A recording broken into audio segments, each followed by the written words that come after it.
बिस्मिल्लाहिर्रहमानिर्रहीम। नाज़रीन, आप देख रहे हैं यूसुफ हाइलाइट्स में हूँ Yusuf Rahman. Before I start the video, मेरी आप सबसे रिक्वेस्ट है कि प्लीज़ FB पर हमें फॉलो कीजिए। यूट्यूब पर हमारा चैनल इंग्लिश बाय यूसुफ 101 के नाम से मौजूद है। काइंडली वहाँ जाए, हमें सब्सक्राइब करें, क्योंकि हम आपके लिए डेली इसी तरह के एजुकेशनल और हाइलाइट्स वीडियोज़ लाते रहेंगे।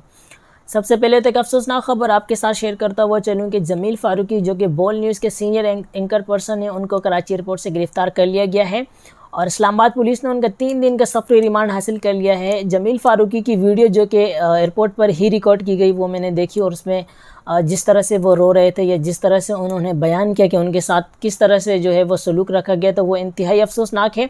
वो अल्फाज तो मैं अदा भी नहीं करना चाहता, लेकिन मजबूरी आप लोग को बताता हुआ चलूँ कि उनके अल्फाज कुछ यूँ थे कि उन्हें नंगा करके मारा गया। तो एक सीनियर एंकर पर्सन के साथ अगर आप ये सलूक रखेंगे, ये उनके अल्फाज थे। मैं फिर से बता रहा हूँ कि ये जमील फारूकी के अपने अल्फाज है कि उनको नंगा करके मारा गया। तो एक सीनियर एंकर पर्सन के साथ अगर आप इस तरह का सलूक रखेंगे तो मेरे हिसाब से ये नामुनासिब है।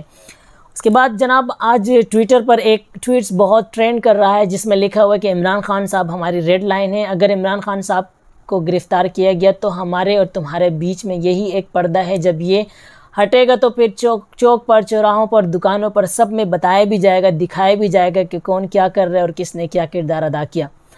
देखिए, इमरान खान साहब पर आपको मालूम होगा कि दहशतगर्दी की जो है वो FIR दर्ज कर दी गई है और दहशतगर्दी की FIR का मतलब आप जानते हैं, दहशतगर्द के लिए जो इस्तेमाल की जाने वाली दफ़ात है वो शामिल की गई हैं। लेकिन इमरान खान साहब जो कि इस मुल्क का मुहब्ब वतन है और तमाम पाकिस्तानी किस तरह से उसको चाहते हैं, कितनी मोहब्बत है, ये बताने की भी ज़रूरत नहीं है, क्योंकि आपको ख़ुद बाखूबी आप इल्म है कि जितनी मोहब्बत पाकिस्तान से और इमरान खान से ये लोग करते हैं, शायद ही किसी दूसरे लीडर को इतनी मोहब्बत मिली हो। देखें, इमरान खान साहब का केस कुछ यूँ कि इमरान खान साहब को लकीली तो 3 दिन की जो है वो ज़मानत मिल गई है इसके अंदर, लेकिन 3 दिन के अंदर उनको बॉन्ड किया गया कि वो इस्लामाबाद हाई कोर्ट में ख़ुद को पेश करें और अपना जवाब दाखिल करें।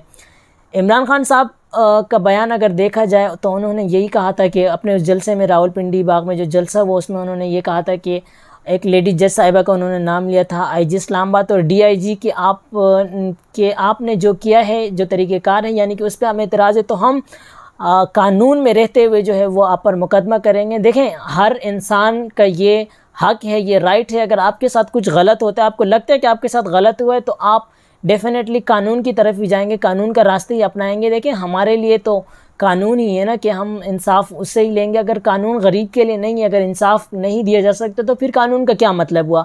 कानून का बेसिक मतलब ही यही है कि अगर आपको राइट्स नहीं मिलते या आपको हकूक़ नहीं मिलते, तो आप कानून का दरवाज़ा खटखटाएं और आप अपने हकूक़ लें। और हमारी जो आखिरी उम्मीद होती है वो होती भी अदालत ही है कि अदालतों से हमें जो है वो इंसाफ मिलेगा। या देखें, इमरान खान साहब के बयान का मुआवजा अगर मैं पिछले पास्ट के जो हमारे पॉलिटिशियंस हैं, या फिर अभी आप कह सकते हैं कि वो इस टाइम इक़्तिदार में, अगर मैं उनसे करूं तो शायद आपको याद होगा कि कुछ लोगों ने ये भी कहा था कि हम जजों का घेराव करेंगे। और इसी तरह से जो बाकी लोग हैं जिन्होंने समंदर पार बैठकर बाकायदा जो है वो आर्मी चीफ़ और हमारे जो ISI है के चीफ़ हैं, उनका बाकायदा नाम लेकर कहा था कि आप जवाबदेह हैं और आपको जवाब देना पड़ेगा। उसके मुकाबले में अगर इमरान खान साहब का बयान देखा जाए तो मेरे ख़्याल से ये ज़्यादा नहीं है। लेकिन अनफॉर्चुनेट क्या कह सकते हैं कि इमरान खान साहब के अल्फाज निकालने होते हैं और कानून का एक्शन लेना होता है। इसके ऊपर तो मैं कोई तबसरा नहीं करूँगा, लेकिन मैं इतना कहूँगा कि कानून सबके लिए एक बराबर होना चाहिए। अगर कानून में मतवाज़न नहीं रहेगा या फिर कानून अगर अपना काम एक बराबर पे नहीं करेगा, तो मेरे ख़्याल से लोगों में इसमें फूट भी पड़ेगी और लोगों का भरोसा भी टूटेगा।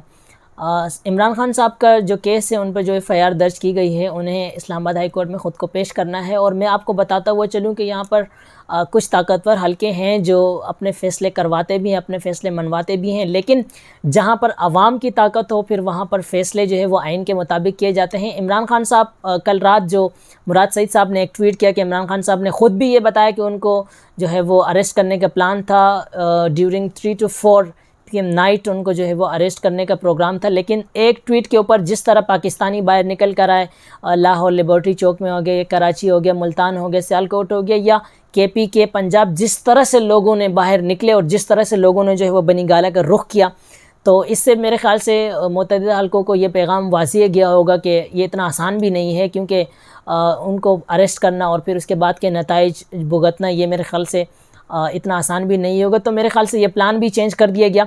अलबत्ता उन पर जो FIR दर्ज है इसके लिए उन्हें इस्लामाबाद हाई कोर्ट में ख़ुद को पेश करना है। और इस्लामाबाद हाई कोर्ट में अगर ये दरख्वास्त उनके अगेंस्ट जाती है, जो कि तौहीन अदालत की दरख्वास्त, जैसे कि उन्होंने लेडी जज साहिबा का नाम लेकर कहा था, तो अगर ये दरख्वास्त उनके अगेंस्ट जाती है, सबसे पहले तो मैं आपको बताता हुआ चलूँ कि इस्लामाबाद हाई कोर्ट ने लार्जर बेंच तश्कील दिया है जिसमें मुतफ़िक फ़ैसला किया गया है कि इस दरख्वास्त को सुना जाए। लेकिन अगर ये फ़ैसला इमरान खान साहब के ख़िलाफ़ जाता है तो देखें, जिस दिन इमरान खान साहब अकेले नहीं जाएंगे और जो अवाम, जो पब्लिक उनके साथ होगी, तो मेरे ख्याल से इससे मुश्किलात क्या होगी, इससे मुश्किलात ये होगी कानून के जो इदारे हैं उनके लिए थोड़ी मुश्किलात पैदा होंगी कि सिचुएशन को कंट्रोल करना। या फिर देखें, अब एक आम बंदा अगर कोर्ट जाता है तो वो सिंपल ही जाता है, लेकिन अगर कोई लीडर जाता है तो डेफिनेटली उसके चाहने वाले, उसकी आवाम उसके साथ होती है, तो वहाँ पर थोड़े हालात जो है वो मुश्किल हो जाते हैं। इमरान खान साहब डेफिनेटली अगर जाते हैं और इमरान खान साहब अगर कोर्ट में पेश भी होते हैं तो उसके साथ मेरे ख्याल से कम भी 3-4 लाख लोग मौजूद होंगे, तो 3-4 लाख लोगों को कंट्रोल करना थोड़ा सा मुश्किल हो जाता है। तो इसीलिए फिर फ़ैसले जो मनवाते हैं, ये जो